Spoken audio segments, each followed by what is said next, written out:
Selamat datang di media edukasi video kami, Sumayasa Dung Edukasi. Media pembelajaran asik, kreatif, dan menyenangkan. Pada kesempatan ini kita akan belajar bersama tentang materi tematik kelas 5, tema 5 ekosistem, subtema 1 komponen ekosistem, pembelajaran 4. Burung beo, burung belibis, buah naga dimakan ulat. Tonton videonya sampai habis, semoga bermanfaat. Namun sebelum lanjut, mari kita sama-sama berdoa sejenak agar apa yang kita bahas pada kesempatan ini memberikan manfaat untuk kita bersama. Dan jangan lupa, mari sama-sama kita bangun dan kita dukung channel ini, klik subscribe, like, dan share. Kondisi geografis Indonesia. Jika kita lihat pada peta, Indonesia memiliki kondisi geografis yang unik di antara negara-negara yang ada di kawasan Asia Tenggara. Letak laut yang lebih besar daripada letak daratan. Luas daratan Indonesia adalah 1.922.570 km persegi. Sedangkan luas perairan Indonesia adalah 3.257.483 km persegi. Bentuk negara-negara yang terdiri atas pulau-pulau seperti Indonesia disebut dengan negara kepulauan. Negara kepulauan merupakan salah satu ciri dari negara maritim. Indonesia sebagai negara maritim adalah negara yang memiliki luas laut lebih besar dibandingkan dengan luas daratan yang terdiri atas pulau-pulau. Oleh karena itu, penduduk yang tinggal di negara maritim banyak memanfaatkan sumber daya kelautan untuk memenuhi kebutuhan hidupnya. Sumber daya laut ada dua, yaitu sumber daya laut yang berupa hayati dan sumber daya laut yang berupa non-hayati. Misalnya kalau yang hayati contohnya seperti ikan, cumi-cumi, gurita, dan terumbu karang. Sedangkan non-hayati yaitu proses pengolahan air laut menjadi garam. Contoh lain yaitu pemanfaatan pasir pada laut dan pemanfaatan mutiara laut. Dengan kata lain, sumber daya hayati yaitu sumber daya hidup, sedangkan sumber daya non-hayati yaitu sumber daya tak hidup. Indonesia sebagai negara agraris. Jadi, selain sebagai negara maritim, Indonesia juga sebagai negara agraris.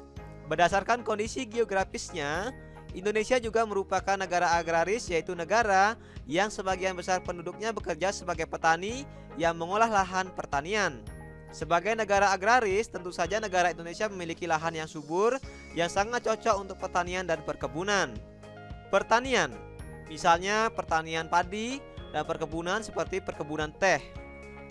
Selain pertanian padi dan perkebunan teh, masih banyak lagi contoh kegiatan pertanian dan perkebunan lain yang ada di Indonesia. Misalnya pertanian sayur mayur, kemudian pertanian jagung, kemudian untuk perkebunan misalnya perkebunan kopi, perkebunan pisang, dan perkebunan coklat, serta masih banyak lagi contoh-contoh lainnya.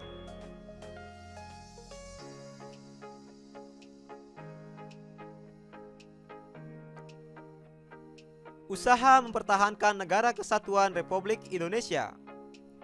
Ada banyak tokoh-tokoh yang memiliki perjuangan dalam mempertahankan Negara Kesatuan Republik Indonesia. Berikut ini beberapa tokoh pemimpin, yaitu yang pertama tokoh Wahidin Soedirohusodo. Yang kedua tokoh Dr. Sutomo. Dr. Wahidin Soedirohusodo dan Dr. Sutomo merupakan tokoh yang mendirikan organisasi Budi Utomo. Organisasi Budi Utomo didirikan pada tanggal 20 Mei 1908.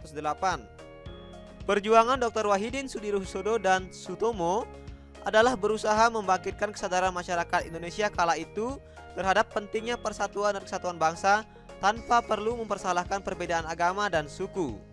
Sebagaimana kita ketahui bahwa di Indonesia ini ada beragam agama dan beragam suku. Oleh sebab itu, meskipun kita berbeda-beda agama dan berbeda-beda suku, tetapi kita hendaknya senantiasa menjalin persatuan dan kesatuan. Hal ini sebagaimana yang tertuang dalam sila ketiga Pancasila, yaitu Persatuan Indonesia. Selain kedua tokoh ini, masih banyak lagi terdapat tokoh-tokoh yang lainnya, seperti misalnya tokoh Jenderal Sudirman dan tokoh Bung Tomo. Jenderal Sudirman dan Bung Tomo merupakan tokoh nasional yang terkenal berani melawan kekuatan asing yang mengancam kesatuan negara Indonesia. Kedua tokoh tersebut berjuang sekuat tenaga untuk mempertahankan kemerdekaan Indonesia yang telah diproklamasikan pada tanggal 17 Agustus 1945. Nah, Itulah tadi tokoh-tokoh Indonesia yang sudah kita pelajari. Tentunya masih banyak lagi tokoh-tokoh Indonesia lainnya. Yang paling penting di sini, kita harus bisa meneladani sifat-sifat dari tokoh-tokoh ini. Misalnya sifat dan karakter kita untuk senantiasa menjaga persatuan bangsa, senantiasa menjaga kerukunan antar umat beragama. Kemudian sikap pantang menyerah, sikap rela berkorban untuk kepentingan bangsa dan negara, mengutamakan kepentingan bangsa dan negara, serta masih banyak lagi karakter-karakter atau sifat-sifat dari tokoh-tokoh ini yang bisa kita teladani. Ayo merangkum apa yang sudah aku pelajari hari ini. Hari ini kita telah belajar mengenal kondisi geografis Indonesia melalui peta. Kemudian kita telah belajar bagaimana usaha pemimpin dalam pertahankan kemerdekaan Negara Kesatuan Republik Indonesia. Sekarang, cobalah jawab beberapa pertanyaan berikut ini. Yang pertama, tuliskan apa yang kamu ketahui tentang kondisi geografis Indonesia. Yang kedua, tuliskan salah satu usaha pemimpin dalam mempertahankan kemerdekaan Indonesia. Apa yang sudah aku pelajari hari ini? Agar lebih menarik, apa ya usulku? Jangan lupa tulis jawaban dan saranmu pada kolom komentar. Terima kasih telah menyaksikan video ini. Semoga bermanfaat. Mari sama-sama kita dukung dan kita bangun channel ini. Klik subscribe, like, share, dan komen. Sampai jumpa lagi dalam video pembelajaran berikutnya.